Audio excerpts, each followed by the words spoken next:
नमस्कार, आदाब, बहुत-बहुत स्वागत आप सभी का। आप देख रहे हैं खास कार्यक्रम नज़र और नज़रिया। मैं हूं आपके साथ बुशरा खानम फहद। चुनाव के बीचों-बीच सुप्रीम कोर्ट का एक ऐसा फैसला आया है जिससे भारतीय जनता पार्टी की जो पूरी सांप्रदायिक सियासत है उसका खेल खुलकर सामने आ गया है। मैं यहाँ पर बात कर रही हूँ मदरसा बोर्ड को लेकर, जो सुप्रीम कोर्ट का अहम फैसला आया है उसको लेकर। आपको पता ही है कि 22 मार्च 2024 को इलाहाबाद हाई कोर्ट ने फैसला सुनाया था मदरसा बोर्ड को लेकर और इसको असंवैधानिक बताया था। अब इस पर सुनवाई हुई, सबकी निगाहें लगातार लगी हुई थी, इसलिए भी कि क्या जाते जाते डीवाई चंद्रचूड़ कोई एक ऐसा फैसला देके जाएंगे जिसके लिए शायद उनको याद किया जाए, क्योंकि लगातार जिस तरह के उनके वक्तव्य सामने आ रहे हैं, जिस तरह के उनके जेस्चर्स हैं, उसको लेकर लगातार सवाल उठाए जा रहे हैं। उनकी पद की गरिमा को क्या वो बरकरार उस तरह से रखे हुए हैं, इसको लेकर भी विश्लेषकों ने अलग अलग तरह के सवाल उठाए। लेकिन डीवाई चंद्रचूड़ ने आज एन चुनाव से पहले ये कहा जा रहा है कि बीजेपी को एक ऐसा झटका दिया है जो उसकी सांप्रदायिक सियासत जो है उसको कहीं ना कहीं खोलकर रखता है, क्योंकि इलाहाबाद हाई कोर्ट ने जो फैसला दिया था वो जाहिर सी बात है 16,000 जो मदरसे हैं जिसमें 17 लाख के करीब मुसलमान छात्र पढ़ते हैं, उनके भविष्य जो है वो अधर में लटका दिया था। ये कहा गया था कि ये असंवैधानिक है, इनको बंद किया जाए और जो ये बच्चे हैं इनको नियमित स्कूल में दाखिला दिलाया जाए। उसके बाद से लगातार ये मामला सुप्रीम कोर्ट में था। सुप्रीम कोर्ट ने पहले इस फैसले पर रोक लगाई और आज ये अहम फैसला सुनाते हुए इसको संवैधानिक भी बताया है और उसके साथ साथ इसको लेकर कई अहम चीजें कही हैं। ये इसलिए भी महत्वपूर्ण हो जाता है क्योंकि हमारे प्रधानमंत्री नरेंद्र मोदी चुनावी प्रचार में जोर शोर से उतर गए हैं। झारखंड में वो थे और झारखंड में जिस तरह की भाषा का उन्होंने इस्तेमाल किया है उसे देखकर ये लगता है कि क्या इससे नीचे भी उनकी भाषा का स्तर जा सकता है। लोकसभा चुनाव में जब उन्होंने मटन, मछली, मंगलसूत्र, घुसपैठिए, आपकी भैंस ले जाएंगे और तरह तरह की बातें कही थी, तब ये लगा था कि क्या इससे लोभी किसी नेता की भाषा जा सकती है। कटेंगे बटेंगे की ग्रैंड एंट्री के बाद प्रधानमंत्री ने कल जिस तरह से आपकी माटी, रोटी और अब बेटी तक आपकी ले जाएंगे, यानी कि खास तौर पर वो यहाँ पर घुसपैठियों, बांग्लादेशी घुसपैठियों यानी कि मुसलमानों की वो बात कर रहे थे। ले देकर भारतीय जनता पार्टी के पास सिर्फ एक ही मुद्दा है, आरएसएस के पास एक ही मुद्दा है कि कैसे हिंदुओं को हिंदुत्व के नाम पर कंसोलिडेट करें, मुसलमानों के नाम पर नफरत फैलाएं, उनको देश का दुश्मन बताएं और इससे अपनी राजनीतिक रोटियां सेकें। मदरसों को लेकर भी आपको ये पता है कि जो भारतीय जनता पार्टी के नेता हैं वो किस तरह से इसको आतंकी फैक्ट्री, यहाँ पर आतंकी पैदा होते हैं, इस तरह की तमाम भाषा का वो इस्तेमाल करते रहे हैं। और अब आप देखिए सुप्रीम कोर्ट ने इन तमाम मदरसों को, जो कि उत्तर प्रदेश सरकार के अंदर चलते हैं, इस मदरसा एक्ट जो कि 2004 में मुलायम सिंह की सरकार में बनाया गया था उसके अंडर चलते हैं, उन सबको संवैधानिक करार दिया है। यानी कि अब सुप्रीम कोर्ट ने इसको अपनी मान्यता देकर इस पर मोहर लगा दी है। अब इसको लेकर बीजेपी की तरफ से जो पहली प्रतिक्रिया आई है वो जाहिर सी बात है वो ये कहेंगे कि सुप्रीम कोर्ट ने जो फैसला दिया है हम उसको मानते हैं क्योंकि वो सर्वोपरि है। लेकिन आपको ये पता है कि न सिर्फ झारखंड और महाराष्ट्र में चुनाव है बल्कि उत्तर प्रदेश की 9 विधानसभाओं पर उपचुनाव भी हैं और ऐसे में योगी आदित्यनाथ न सिर्फ उत्तर प्रदेश में जिस तरह के बयान दिए जा रहे हैं बल्कि जहां कहीं भी वो चुनाव प्रचार करने जा रहे हैं वो अपनी उसी भाषा का इस्तेमाल कर रहे हैं, उसी सियासी दावपेच का इस्तेमाल कर रहे हैं जिसके लिए वो जाने जाते हैं। जाहिर सी बात है हार्ड हिंदुत्व की, कटेंगे बटेंगे की, इस सब की वो बात कर रहे हैं। तो ये अहम फैसला क्या आने वाले चुनाव में कुछ बदलेगा, ये एक अहम सवाल है। उत्तर प्रदेश, झारखंड और महाराष्ट्र में जो चुनाव होने जा रहे हैं क्या इसको बदलेगा। अब इससे दो बातें मैं यहाँ पर आपके सामने रखना चाहूंगी। एक तो ये इलाहाबाद हाई कोर्ट का जो फैसला था उसमें ये भी कहा गया था कि धर्मनिरपेक्षता के सिद्धांत के खिलाफ है ये मदरसा बोर्ड जो है, और जो 2004 का जो एक्ट था उसको लेकर सवाल इन्होंने खड़े किए थे। दूसरी तरफ आप ये देखिए कि महाराष्ट्र की जब हम बात करते हैं तो महाराष्ट्र में जो मदरसा टीचर्स हैं उनकी सैलरी सरकार ने बढ़ाई इलेक्शन से पहले।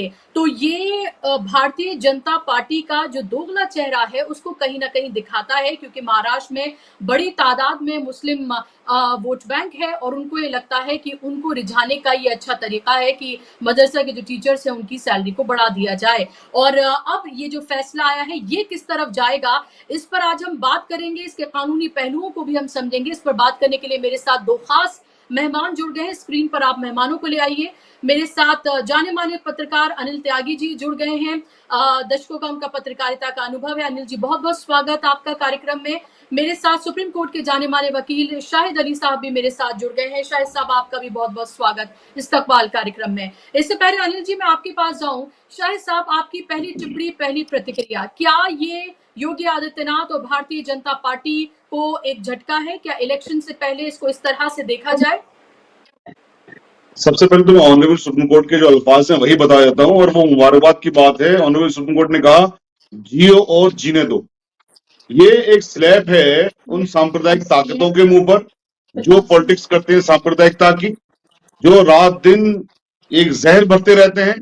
जिन लोगों ने मुसलमानों को हाशिए पर पहुंचा दिया, जिन लोगों को मुसलमानों के खाने से तकलीफ होती है, मुसलमानों की एजुकेशन से तकलीफ होती है, हर चीज से तकलीफ होती है, पहनावे से तकलीफ होती है, हिजाब से तकलीफ होती है, तो उन लोगों के ये एक करारा तमाचा है, बेसिकली स्लैब है ऑनरेबल सुप्रीम कोर्ट का उन लोगों के मुंह पर ये कहकर कि साहब जियो और जीने दो हिंदुस्तान का एक अभिन्न अंग है। देखिए, ऑनरेबल सुप्रीम कोर्ट ने जो बात कही है ये बेसिकली जो कॉन्स्टिट्यूशन में लिखा हुआ आर्टिकल 29 आर्टिकल 30 में कि मुसलमानों को, तमाम माइनॉरिटीज को, जो भी माइनॉरिटीज है, वो जो भी मजहब है उनका, वो सबको अपने अपने इंस्टीट्यूट को कायम करने का अख्तियार है और वहां पर आप अपनी रिलीजियस एजुकेशन दे सकते हैं, उसमें कोई दिक्कत की बात नहीं है। इनको क्या था कि साहब मुसलमानों की रिलीजियस एजुकेशन नहीं होगी, बस बाकी सब कुछ करें। अभी परसों ही वहां पर यूपी का मैं खबर पढ़ रहा था, योगी जी ने कहा है कि हम इतने 1000 संस्कृत स्कूल खोलेंगे, गुरुकुल खोलेंगे। आप खोलिए बिल्कुल, लेकिन मुसलमानों से क्या तकलीफ है भैया, क्यों मुसलमानों के पीछे आप ये पड़े हुए हैं? अभी ऑनरेबल सुप्रीम कोर्ट का ये ऑर्डर कि साहब ना तो ये जो मदरसा एक्ट है 2004 का, ना तो ये आर्टिकल 21A का उल्लंघन करता है जो एजुकेशन का प्रोवाइड करनी है स्टेट ने, ना ये आर्टिकल 29 का उल्लंघन करता है, ना ये आर्टिकल 30 का उल्लंघन करता है। 2004 से है। तो बेसिकली ऐसे वक्त में जब इलेक्शन भी होने जा रहे हैं, सब कुछ होने जा रहे हैं, ये अनडाउटेडली उन लोगों के लिए एक ये सबक है जो इनकी इस पॉलिटिक्स में आ जाते हैं कि साहब मुसलमानों को हाशिए पर डालिए। एक बड़े अफसोस की बात यह है कि ऑनरेबल सुप्रीम कोर्ट ने बहुत बार इस तरह के फैसले दिए हैं, लेकिन ये लोग उन फैसलों को मानते ही नहीं है। और उनका क्या करेंगे आप? अब देखिए, ऑनरेबल सुप्रीम कोर्ट ने मिसाल के तौर पे एक बात कही कि साहब ट्रिपल तलाक पे एक कानून बनाइए। इन्होंने क्या करा, ट्रिपल तलाक को इलीगल कर दिया, उसमें जेल में डालने का ऑर्डर कर दिया, और साथ में कुरान की जो आयत है 228 229 उसके खिलाफ एक्ट बना दिया। यानी कि ट्रिपल तलाक में अगर तलाक कह रहा आदमी, एक तलाक तो माना जाएगा, लेकिन वो एक भी नहीं मानेंगे साहब, उसको जेल में डाल देंगे। और उसका रिजल्ट क्या होगा? कानूनी रूह से, इस्लामिक कानून की रूह से, कुरान की रूह से, कि 3 महीने के अंदर अगर सुलह नहीं हुई तो तलाक फाइनल हो जाएगा। ऑनरेबल सुप्रीम कोर्ट ने कहा मॉब लिंचिंग में कानून बनाइए, वहां कानून नहीं बनाया उन्होंने। ऑनरेबल सुप्रीम कोर्ट ने कहा बुलडोजर नहीं चलाएंगे आप इस तरह से, बुलडोजर फिर भी चला रहे हैं इसके अंदर, बैराज के अंदर। तो ये ऑनरेबल सुप्रीम कोर्ट को किसी भी कानून को नहीं मानने वाले लोग हैं। बेसिकली ये लोग कानून से बनी हुई सरकार तो चला रही, संविधान के तहत जो उनको फायदे मिले उसको तो उठा रही, लेकिन ना संविधान की मानते हैं ना कानूनों की मानते हैं। तो इन लोगों को, देश को पहचानना होगा, देश के तमाम लोगों को। बड़ा खूबसूरत देश है, अब इसमें नफरतें क्या फैलाती? आप सब खूबसूरती की बातें कर रहे हैं, गंदगी की बातें कर रहे हैं, तो आप दुश्मन हो गए। जो भी उसके देश के फेवर में बात करता है, इंटीग्रिटी की बात करता है, देश को मजबूत करने की बात करता है, वो दुश्मन बन जाती है। अभी देखो ऑनरेबल सुप्रीम कोर्ट के खिलाफ क्या क्या उस पर चला रखा है सोशल मीडिया पर, तो उसके खिलाफ भी टिप्पणी करने से ये लोग बात नहीं आते। तो बेसिकली ऐसे लोगों की पहचान देश को ही करनी होगी, देश के लोगों को ही करनी होगी। जी, बिल्कुल। महत्वपूर्ण बातें आपने कही हैं और इसके और जो कानूनी पहलू हैं, क्या-क्या इसमें डिटेल वर्डिक्ट जो आया है, उसके बारे में मैं आपसे बात करूँगी। लेकिन पहली टिप्पणी अनिल जी आपसे भी। ये जो फैसला आया है, वो भी चुनाव के बीचों-बीच, आप इसको किस तरह से देखते हैं? कल आपने वो भाषण तो दे सुन ही लिया होगा आदरणीय प्रधानमंत्री का कि वो आपकी बेटी भी ले जाएँगे। अब इससे भी क्या लोग वो अपनी भाषा में जा सकते हैं? ये एक बड़ा सवाल है, सिर्फ़ चुनाव जीतने के लिए। और किस तरह से झूठ पर झूठ बोला जाता है वो भी तमाम हमारे सामने है। लेकिन उस सब के बीच ये फैसला और चुनाव, इसको आप कैसे देख रहे हैं? देखिए, जब भी चुनाव आते हैं, अगर आप 2024 का चुनाव देखें, जो राजस्थान में प्रधानमंत्री ने भाषण दिया था, लेकिन जहां भाषण दिया वहां से भारतीय जनता पार्टी हार गई। भाषण देने का इनका जो पोलराइजेशन का तरीका है चुनाव में, वो बिल्कुल अलग है। लेकिन ये सिर्फ पोलराइजेशन देकर के गरमाते हैं। चुनाव की रणनीति इनकी बिल्कुल अलग है और चुनाव का भाषण बिल्कुल अलग है। ताकि ये भाषण ही इसलिए देते हैं ताकि लोग दिग्भ्रमित हो जाए और लोग उस जाल में फंसे, ताकि उस जाल में फंसने के बाद चुनाव जो है जीतने का काम किया जाए। लोगों को ये कहा जाए, जो हरियाणा में कहा कि देखो हम तो पहले कह रहे थे कि सत्ता में आएंगे, लेकिन हरियाणा के चुनाव को अगर आप देखें तो जीटी रोड को छोड़ करके अंदर पूरे हरियाणा में इनको वोट नहीं मिला है। 38 सीटें कांग्रेस की जो आई हैं, वोट नहीं दिया लोगों ने। लेकिन 17 के 17 उम्मीदवार जो इंडिपेंडेंट खड़े किए, इन्होंने उनको जो वोट मिला, वो एक चुनावी रणनीति का हिस्सा है। ये काम ये महाराष्ट्र में भी करेंगे, ये झारखंड में भी करेंगे। जो प्रधानमंत्री भाषण दे रहे हैं वो लोगों को बरगलाने के लिए, लोगों को कंफ्यूज करने के लिए है। ये सबको मालूम है कि कोई किसी की बेटी नहीं लेके जाने वाला है। 140 करोड़ के देश में छुटपुट घटनाएं होती ही हैं, होंगी ही। अमेरिका में भी होती हैं जिसका ये उदाहरण देते हैं, और ब्रिटेन में भी होती हैं जिसका ये उदाहरण देते हैं। सब जगह इस तरह की घटनाएं होती हैं क्योंकि पॉपुलेशन में दीगर तरह के लोग रहते हैं। लेकिन अगर इस फैसले पे आए हम, तो सुप्रीम कोर्ट ने एक बड़ी बात की है। आप समझिए, सुप्रीम कोर्ट ने ये कहा है कि जो मदरसे हैं, जो हायर सेकेंडरी तक की शिक्षा दे रहे हैं, उनको पूरा अधिकार है, लेकिन उनको डिग्री देने का अधिकार नहीं है। डिग्री देने का काम जो है वो यूजीसी से कॉन्फ्लिक्ट करता है, उस एक्ट से कॉन्फ्लिक्ट करता है।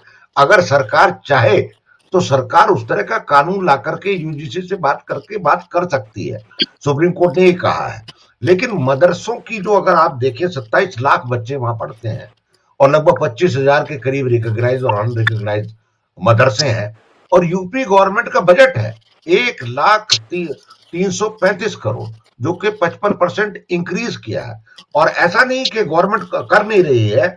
अगर 1856 करोड़ रुपया इन्होंने रिकंस्ट्रक्शन और रिफर्बिशमेंट के लिए रखा है, उसमें से 479 करोड़ रुपीस इन्होंने मदरसों के लिए रखा है।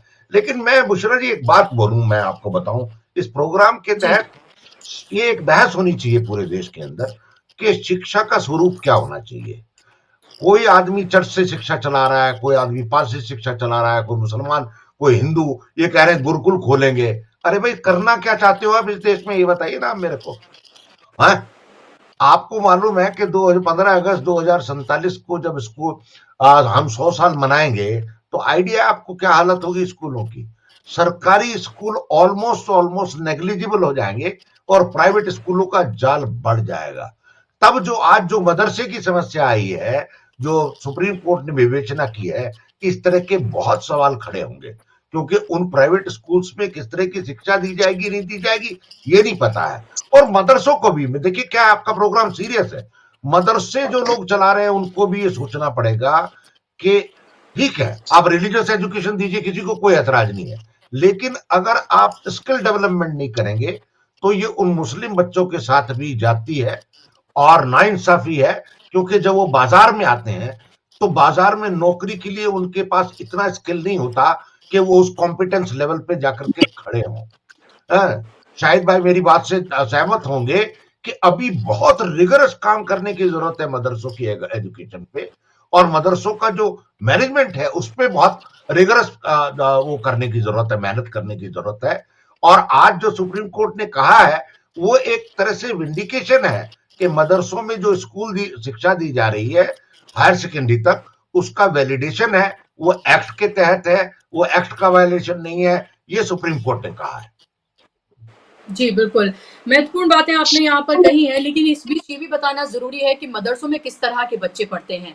मदरसों में दरअसल बहुत ही गरीब बच्चे पढ़ते हैं, जो कहीं और शिक्षा उस तरह से पैसे देकर हासिल नहीं कर पाते हैं। ज़्यादातर जो मदरसे हैं, जो एड मिलता है वो तो है ही, लेकिन उसके अलावा ज़कात के जो पैसे होते हैं, जो चैरिटी होती है, उससे भी बहुत सारे मदरसे चलते हैं। अब ऐसे में जो इलाहाबाद हाई कोर्ट का फैसला आया था, उसने लाखों बच्चों का जो फ्यूचर है, उसको अधर में डाल दिया था, क्योंकि जो सरकारी मान्यता प्राप्त जो मदरसे हैं वहां पर मॉडर्न शिक्षा भी दी जाती है, वो उनको करना ही होगा। तो वहां पर तमाम तरह के सब्जेक्ट्स जो है वो भी वहां पर पढ़ाए जाते हैं। हमें ये भी नहीं भूलना चाहिए कि एपीजे अब्दुल कलाम जो है वो भी मदरसे से ही फारिग थे, और आजादी की लड़ाई में भी मदरसों ने बहुत इंपॉर्टेंट रोल अदा किया। ये तमाम बातें इसलिए कहना जरूरी है क्योंकि मदरसों को लेकर जिस तरह की नेगेटिव पूरा कैंपेन चलाया जाता है, खासतौर पर राजनीति के तहत, तो ये सवाल उठना, यहाँ पर ये बातें कहना बेहद जरूरी हो जाता है। शाहिद अलवी साहब, इस वर्डिक्ट में क्या कुछ ऐसा है जो अभी लोगों को जानना और बाकी है? क्या अभी भी कुछ ऐसी चीजें हैं जो सुप्रीम कोर्ट ने कही हैं, जिससे कहीं ना कहीं कुछ जो सरकार है उत्तर प्रदेश की, उसको किसी तरह की हम कहें कि फटकार या कुछ और उन्होंने इस तरह की बातें उसमें कही हैं? देखिए, supreme court, honourable supreme court का जो ऑर्डर है, उसमें दो चीजें खास हैं, और जो अनिल भाई भी बात कर रहे थे, मैं उसकी बात को भी, उनकी बात को भी जवाब मैं उसी के साथ साथ में दूंगा कि एजुकेशन बच्चों का हक है। आर्टिकल 21A यही कहता है कॉन्स्टिट्यूशन का, फंडामेंटल राइट है, और ये सरकार की जिम्मेदारी है। उसमें लिखा हुआ आर्टिकल में स्टेट शैल प्रोवाइड, वर्ड शैल इस्तेमाल किया है, यानी कि उसकी जिम्मेदारी है, उससे भाग नहीं सकती। 6 साल से 16 साल तक के बच्चों को फ्री एजुकेशन देना इस सरकार की जिम्मेदारी है। अब सरकार क्या उस जिम्मेदारी को पूरा कर रही है? नहीं कर रही है। अब यहाँ पर आप ले आइए मदरसों की बात। अब ये जो आपने कहा कि बहुत गरीब बच्चे हैं, कोई शक की बात नहीं है। एक तो उन बच्चों को, जो गरीब बच्चे हैं, जो मेन स्ट्रीम में शामिल हो सकते थे, यानी कि वो नहीं होते हैं, तो आपने देखा होगा कि होटल्स पे काम करते हैं छोटे छोटे बच्चे, स्लम में रह करके तमाम गंदगी की चीजें कर रहे हैं, ड्रग्स में पड़े हुए हैं। तो यहाँ पर रिलीजियस एजुकेशन, किसी मजहब की एजुकेशन, मैं कुरान की यहाँ पर खासतौर से बात करूं, मदरसों की बात चल रही है, एक अच्छा इंसान बनाने की बात करती है। तो यहाँ पर उनको ड्रग्स से दूर कर देते हैं, उनको तमाम बुराइयों से दूर कर देते हैं, उनको काम भी नहीं करना होता है कहीं पर जाकर के। तो बेसिकली जो सरकार की जिम्मेदारी है वो मदरसे पूरी कर रहे हैं।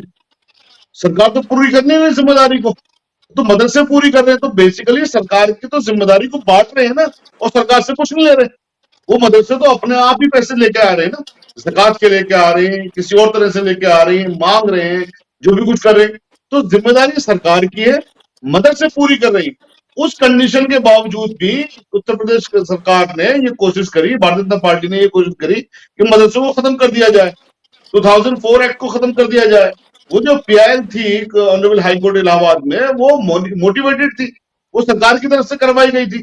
सरकार ने वहां पर इस बात के लिए पैरवी करी, कहा सब खत्म कर दीजिए। तो मकसद ये था खत्म हो जाए। अब बताइए, 16 लाख बच्चों को जो ऑनरेबल हाई कोर्ट ने कहा कि साहब इनको आप मेन स्ट्रीम स्कूल में ले आइए, तो यहीं पर सरकार के चीजें वो होगी कि साहब मेन स्ट्रीम में कैसे लेके आएंगे। तो आप मेन स्ट्रीम एजुकेशन दोगे नहीं, वो सरकार की जिम्मेदारी है ना मेन स्ट्रीम एजुकेशन देना। तो 6 साल से 16 साल तक के बच्चों को फ्री देना जिम्मेदारी, वो आप जिम्मेदारी पूरी नहीं करेंगे। अब यहाँ पर मदरसों की बात आ जाती है, जिनको फ्री एजुकेशन दी जा रही है, यानी कि एक जो 16 लाख बच्चे वहां पर पढ़ रहे हैं, वो तमाम बुराइयों से दूर हैं, ड्रग्स से दूर हैं, और जो दीगर बुराइयां समाज के अंदर है उनसे दूर हैं। वो किसी दुकान पर जाके काम नहीं कर रहे हैं, वो जो चाइल्ड लेबर है उससे दूर है। तो यहाँ पर उनको एक अच्छी जिंदगी देने की कोशिश कीजिए, नंबर एक बात। और वहां पर एक जो गलतफहमी लोगों के अंदर है कि साहब सिर्फ रिलीजियस एजुकेशन वहां पर होती है। मैं यहाँ पर ये बता दूं कि ज्यादातर मदरसों में, यानी 95 से ज्यादा मदरसों में वहां पर तमाम चीजों की पढ़ाई होती है, स्किल एजुकेशन भी होती है, वहां पर कंप्यूटर्स भी होते हैं। कई मदरसे को तो कंप्यूटर सेंटर का बहुत कॉन्ट्री करके आए हो। जहाँ मेरठ में अजराड़े में एक है मदरसा, बहुत बड़ा मदरसा है, मौलाना अब्दुल्ला साहब का, उसका उद्घाटन करने में गया था कि उसका कंप्यूटर सेंटर का।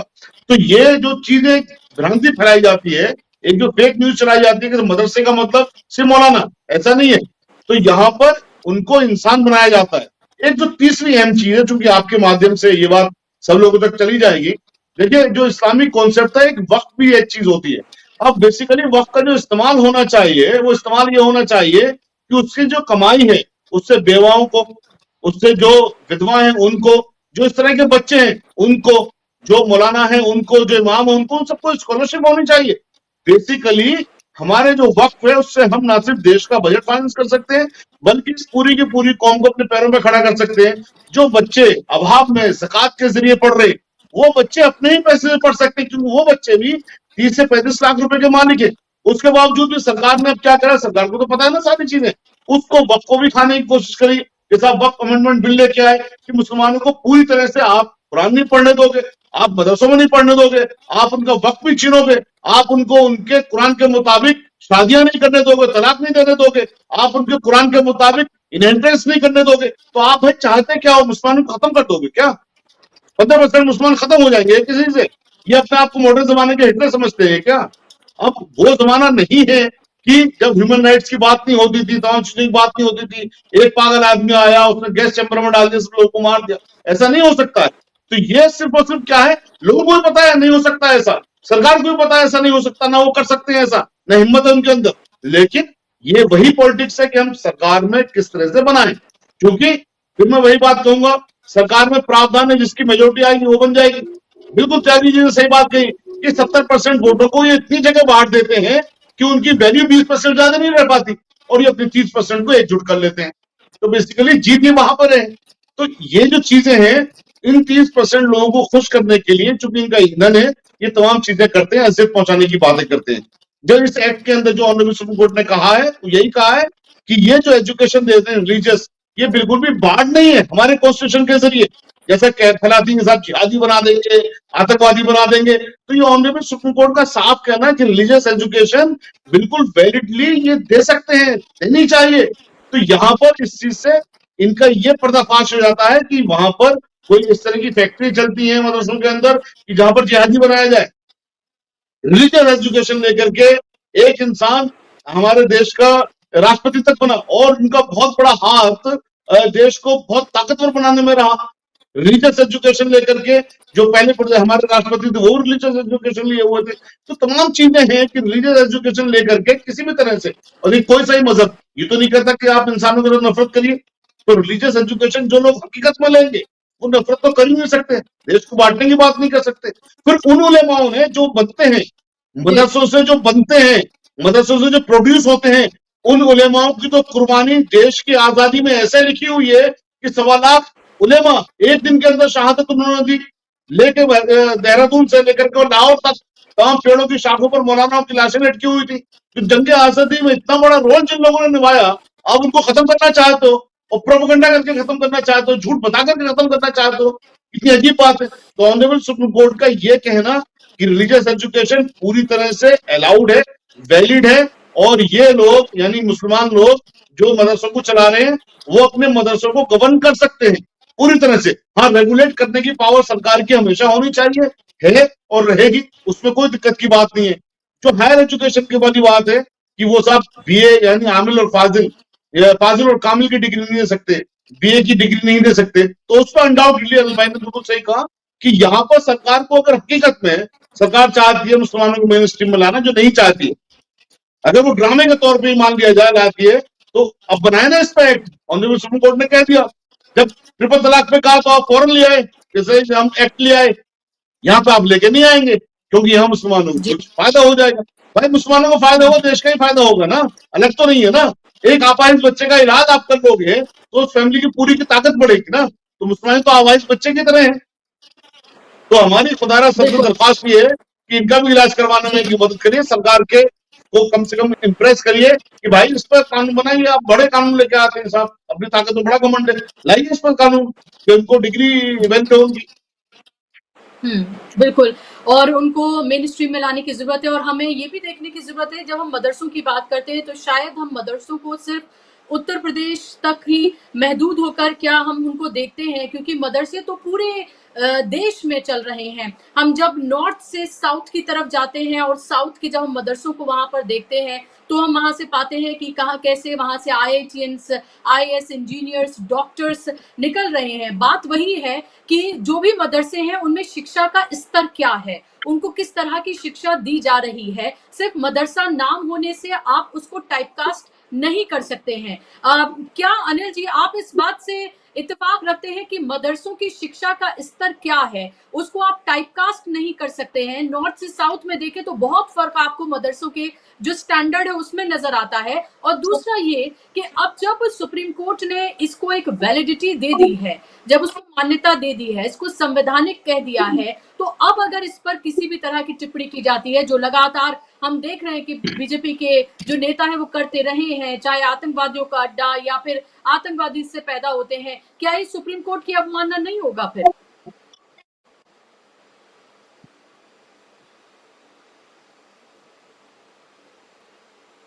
अनम्यूट कर लीजिए। अनम्यूट करिए।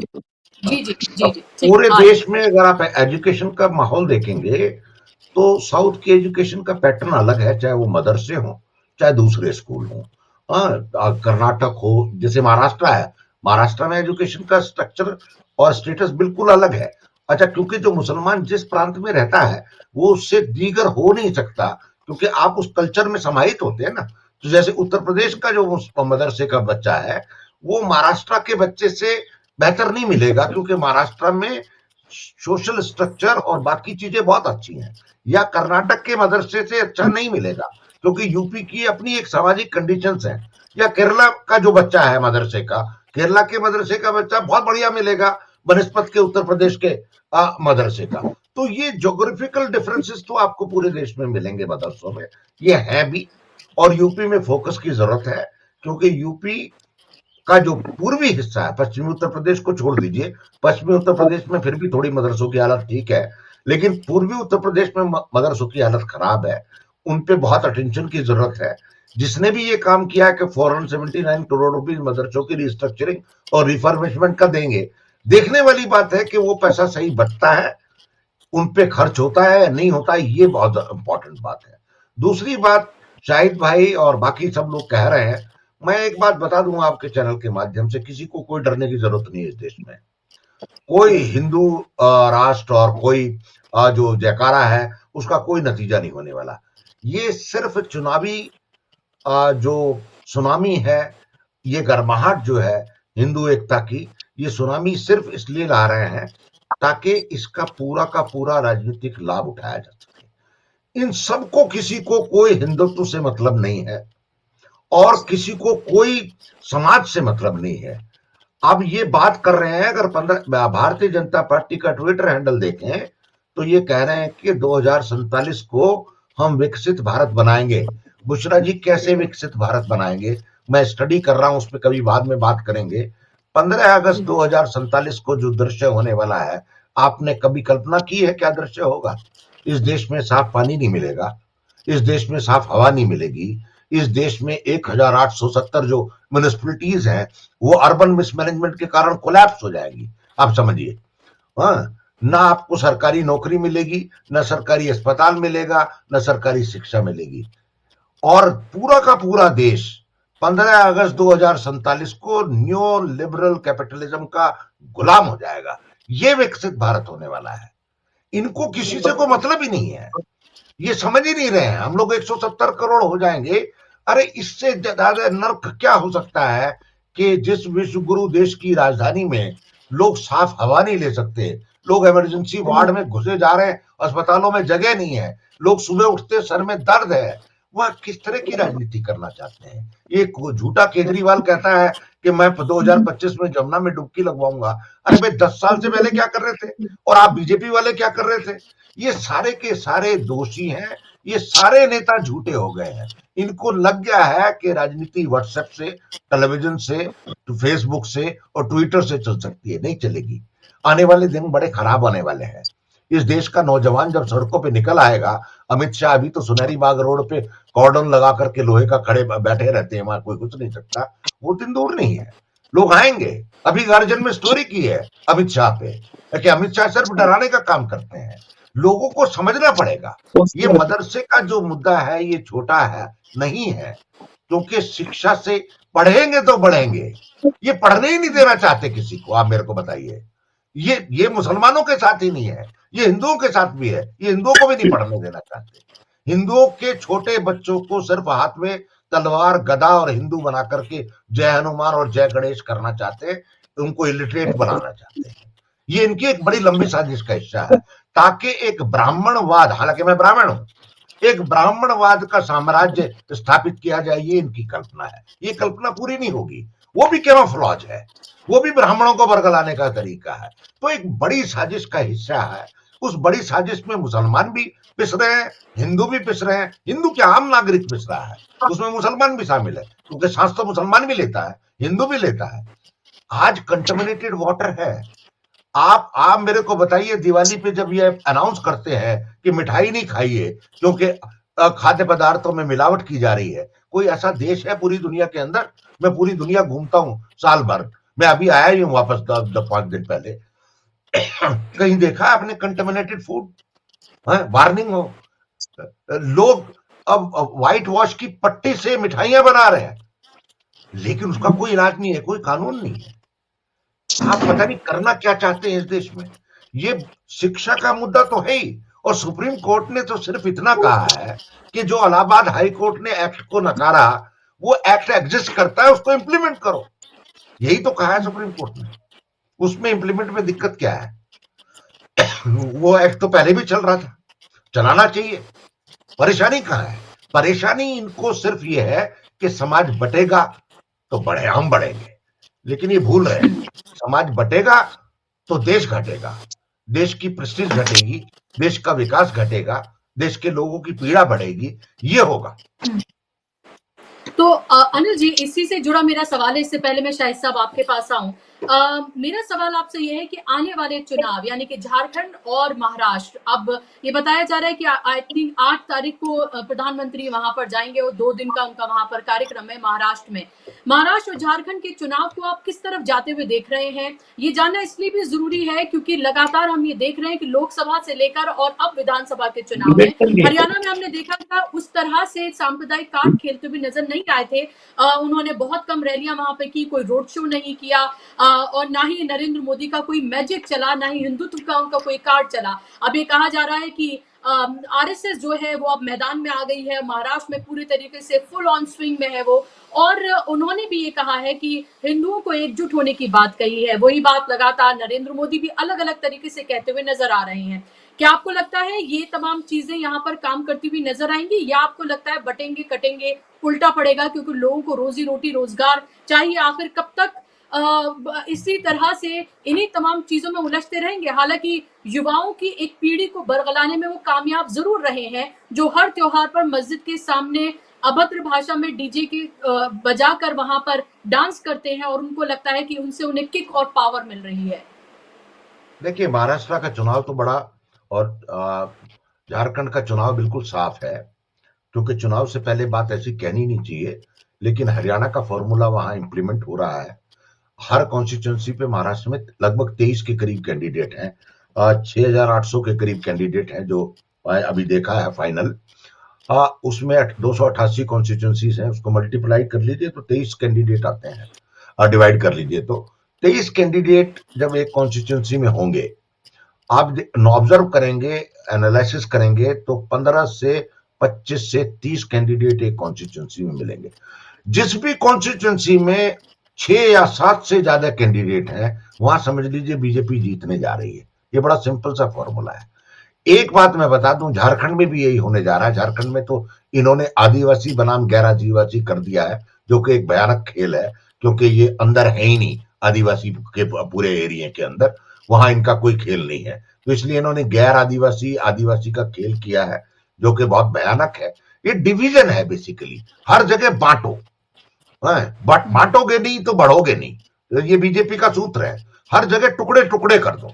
तो टुकड़े टुकड़े करने में मैं आपको बता दूं, हरियाणा के एक्सपेरिमेंट से, आपके माध्यम से मैं महाराष्ट्र के लोगों और झारखंड के लोगों को भी कहने जा रहा हूं कि जिताओ, वोट उसको दो जो जीत सके, उनको मत दो जो इंडिपेंडेंट खड़े हैं या वोट कटवा है। अदरवाइज तो ये चुनाव महाराष्ट्र का और झारखंड का हरियाणा की शक्ल में तब्दील होगा। भारतीय जनता पार्टी की दोनों जगह सरकार बनेगी, ये दीवार पे लिखा हुआ है। अभी महाराष्ट्र का चुनाव दोबारा करेंगे तो मैं आपको बाकी चीजें बताऊंगा। It will be too early to expose their study. Okay okay, गंभीर बातें आप कह रहे हैं। हालांकि लोगों का ये भी कहना है कि हरियाणा, महाराष्ट्र हरियाणा नहीं हो सकता है, क्योंकि वहां पर सीधे तौर पर बीजेपी और कांग्रेस की लड़ाई थी। यहाँ पर 6 पार्टियां हैं, 3 इधर है दल और उधर है, और फिर छोटी छोटी पार्टियां हैं। अगर हम वैसे भी देखें, जातियों के आधार से भी देखें, तो भी महाराष्ट्र बहुत अलग तरीके से प्लेस्ड है। वहां पर बड़ी तादाद में ओबीसीज हैं, एससी और एसटीज भी बड़ी तादाद में वहां पर हैं, और मुसलमान वोट बैंक भी काफी सीटों पर ऐसा है जो प्रभावशाली है। तो वहां की स्थितियां अलग हैं। कार्यकर्ता वहां पर अगर हम देखें, उद्धव ठाकरे गुट की बात करें या शरद पवार की बात करें, जो कि चाणक्य माने जाते हैं राजनीति के, महाराष्ट्र की के हवाले से अगर हम बात करें, तो वहां पर भी ये कहा जा रहा है कि उनका जो कैडर है वो खासा मजबूत है, तो पकड़ जो है वो अंदर तक है। ये भी इस बात को कहीं ना कहीं से ये बताता है। लेकिन शाहिद साहब, क्या जो पूरा का पूरा एक सांप्रदायिक जिस रथ पर होकर सवार भारतीय जनता पार्टी चल रही थी, चाहे वक्फ बोर्ड की बात करें, उससे पहले आपने ट्रिपल तलाक का जिक्र किया, और अब हम इस एक्ट की बात करें जिसको लेकर संवैधानिक सुप्रीम कोर्ट ने बताया है, क्या आपको लग रहा है उस पर कुछ वक्त के लिए सही रोक लगी है और कहीं ना कहीं डीमोरलाइज हुए होंगे ऐसे वक्त में, क्योंकि 9 सीटों पर उत्तर प्रदेश में भी विधानसभा के उपचुनाव है? ये 2 चीजें हैं। ऑनरेबल सुप्रीम कोर्ट ने तो बारंबार इस तरह के फैसले किए हैं कि इनसे डिमोरलाइज होने चाहिए, लेकिन इन लोगों ने अपनी एक पूरी फौज खड़ी कर रखी है जो 30% फौज है, जो कुछ सुनने को तैयार नहीं है। वो ऑनरेबल सुप्रीम कोर्ट कुछ भी कह दे, ना तो इनके नेता ना ये खुद, जैसे ऑनरेबल सुप्रीम कोर्ट ने कहा बुलडोजर नहीं चलेगा, अभी बना इसके बहराइच के अंदर बाबा, फिर वहां बुलडोजर लेके आ गए, ऑनरेबल सुप्रीम कोर्ट को फिर इंटरफेयर करना पड़ा। तो ये लोग हैं कानून को मानते नहीं है किसी भी तरह से। तो इनके जो लोग हैं, इनका जो वोट बैंक है, आप इस चीज को जरा समझिए, जो त्यागी जी ने कही ये बात कि वो डेंट नहीं हो रहा है कहीं भी, इन फैसलों से वो डेंट नहीं हो रहा। ना तो ये लोग डेंट हो रहे हैं, ना इनके हौसले पस्त हो रहे हैं, ना इनका वोट बैंक डेंट हो रहा। जो वोट बैंक बकिया है, 70% वोट बैंक है, अगर उस वोट बैंक को इन्होंने इतने टुकड़ों में कर दिया कि 20% से ज्यादा वो रहता ही नहीं है कहीं भी। भाई आप महाराष्ट्र की आप बात कर लीजिए, कितनी सारी जगह बटा हुआ है, लेकिन इनका वोट बैंक इंटैक्ट है। तो ये इस चीज को समझना होगा। तो जो इनके खिलाफ वोट है, 70% वोट है, उस 70% वोट को जब तक एकजुट नहीं होगा तब तक कुछ नहीं होगा। ये 30% लोग जीतते रहेंगे। मैं फिर बता रहा हूं, देश के 70% लोग, वो मुसलमान भी, हिंदू भी, सिख भी, ईसाई भी, तमाम लोग हैं, वो नफरत की पॉलिटिक्स को पसंद नहीं करते हैं, किसी भी तरह से नहीं करते हैं। लेकिन ये जो 30% लोगों को जहर उन्होंने पिला दिया है, वो 30% लोग इनका ईंधन है। तो बेसिकली ना तो इनको कोई समझा सकता है, ना ये किसी ऑनरेबल सुप्रीम कोर्ट के, हाई कोर्ट के ऑर्डर को मानने वाले हैं। इनकी सरकारें खुद नहीं मानती, इनके नेता खुद नहीं मानते, ये क्यों मानेंगे? तो यहां पर इसका इलाज ये तो ऑनरेबल सुप्रीम कोर्ट ने कर दिया कि साहब आप इनको हादसे मत पहुंचाइए। अब ये कुछ नहीं कर सकते क्योंकि संविधान से बने हुए हैं, ये भी इनको मानना पड़ेगा। 2004 का जो एक्ट है, मदरसा एक्ट, इसको मानना पड़ेगा। वर्षीय एक्ट है, उसमें भी लोग ये खामियां निकालते हैं कि साहब इस तरह, जबकि ऑनरेबल सुप्रीम कोर्ट ने 52 मसले वाले इशू में कहा कि वो पूरी तरह से वैलिड है, उसको भी नहीं मानते। तो इसका जो समाधान है, इसका समाधान लोगों के पास है, इसका समाधान देश के लोगों के पास, देश की जनता के पास है। फॉरगेट अबाउट 30%, उनको आप भूल जाइए। 70% को तो जिम्मेदारी अपनी पूरी करनी पड़ेगी ना। तो 70% को तो कम से कम एक छत के नीचे आना पड़ेगा। इसीलिए इनकी कोशिश ये है, ये नारा दिया ना, बटेंगे तो कटेंगे। भाई 7,000 जातियां किसने बनाई? जातियां तो इन्होंने बनाई ना। इन्होंने कहा ना पंडित सबसे ऊपर और बाकी लोग सब नीचे, जातियां उसमें भी सब जाति बनाने वाले ये लोग, तो बांटने वाले तो खुद ये हैं। अब इनका क्या है कि बेसिकली बांट करके, कि जोड़ने के नाम पर बांटना चाहते हैं देश को, और बांट करके राज करना चाहते हैं, जो अंग्रेजों ने किया।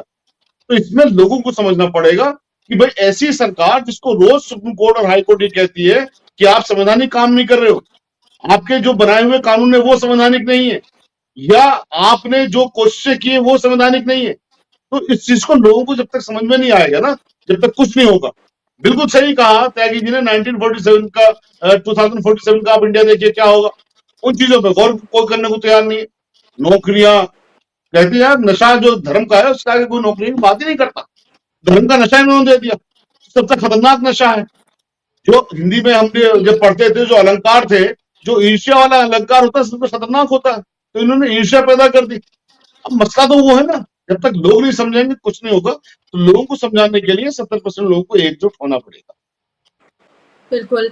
और क्या वो इसके लिए तैयार है, ये एक बड़ा सवाल है। लेकिन अनिल जी, सवाल ये भी, क्या जाते जाते डीवाई चंद्रचूड़ ने फेस सेविंग अपनी की है? क्योंकि लगातार आप उनके बयान तो देख ही रहे होंगे कि उन्होंने राम मंदिर का जब फैसला, उन्होंने कैसे भगवान की शरण में गए, फिर उसके बाद उनकी वो पूजा करते हुए वो तस्वीर नरेंद्र मोदी के साथ, और उसके अलावा भी जो उनके अलग अलग वक्तव्य आ रहे हैं, जो उनकी पूरी साख थी, जिस तरह की आइडियोलॉजी को सपोर्ट करने वाले लोगों को लगता था कि शायद उस तरह की आइडियोलॉजी को वो सपोर्ट करते हैं, वो कहीं ना कहीं क्वेश्चन में आ गई थी। क्या जाते जाते फेस सेविंग उन्होंने की है? क्योंकि बहुत महत्वपूर्ण था कि मदरसा एक्ट को लेकर क्या कहते हैं डीवाई चंद्रचूड़, क्या फैसला देते हैं उनकी अध्यक्षता वाली बेंच। देखिए क्या होता है कि आप अगर सुप्रीम कोर्ट को देखें, मैं डीवाई चंद्रचूड़ पे कोई टिप्पणी नहीं करूंगा क्योंकि वो अभी सिटिंग जज हैं, उसके बाद उनका पूरा आकलन होगा। हर आदमी का आकलन होता है इतिहास में, हाँ। लेकिन जब तक आदरणीय माननीय मुख्य न्यायाधीश हैं उन पर मैं टिप्पणी करना ठीक नहीं समझता। लेकिन अगर आप इस पूरे जजमेंट में देखें, डीवाई चंद्रचूड़ के पास स्कोप ही नहीं था, क्योंकि आप 21 सेक्शन 21 आर्टिकल 30, आर्टिकल 21, आर्टिकल 40 और 19G के तहत जब आप इसका विश्लेषण करेंगे तो दायरा इतना सीमित था चंद्रचूड़ जी के पास। इसके जो जजमेंट आया है उस जजमेंट के अलावा कोई जजमेंट हो ही नहीं सकता था, क्योंकि जो ये एक्ट है 2004 का, उसके वैलिडेशन का मामला था कि हाई कोर्ट ने जो जजमेंट दिया वो गलत दिया या सही दिया। चंद्रचूड़ ने कहा कि नहीं, एक्ट वैलिड है, एक्ट कंट्राविन नहीं करता स्टेट को, स्टेट का सब्जेक्ट है कंकरेंस लिस्ट में एजुकेशन, इसलिए यूजीसी से परमिशन लेनी पड़ेगी आपको हायर डिग्रीज देने के लिए। तो उसमें स्कोप ही नहीं है माननीय चंद्रचूड़ के पास। सुप्रीम कोर्ट उसमें अपनी क्या होता है, जब आप वकील साहब ज्यादा जानते हैं, लेकिन थोड़ी जानकारी मुझे भी है क्योंकि मैंने लॉ की डिग्री ली हुई है। जब कोर्ट में आप जाते हैं तो कोर्ट में जाने के बाद जो सबसे बड़ा दायरा होता है कि कानून के पैरामीटर क्या कहता है। कानून के पैरामीटर में अगर कहीं पर्सनल ओपिनियन हो सकती है, लेकिन जजमेंट में दाएं बाएं होना मुश्किल हो जाता है जज के लिए। ये सबसे बड़ी पेचीदगी है। वही काम इसमें हुआ है। बाबरी मस्जिद में जो हुआ वो अलग है, क्योंकि बाबरी मस्जिद को तो पूरा उन्होंने ओपिनियनेटेड किया। वहां कानून के दायरे से, किताब से निकल करके चीफ जस्टिस बाहर आ गए कि उस सुप्रीम कोर्ट की खिड़की से कूद गए वो। तो जब आप जज ये तय कर ले कि सुप्रीम संविधान की खिड़की से कूदना नहीं है, तो इसी तरह के जजमेंट मिलेंगे।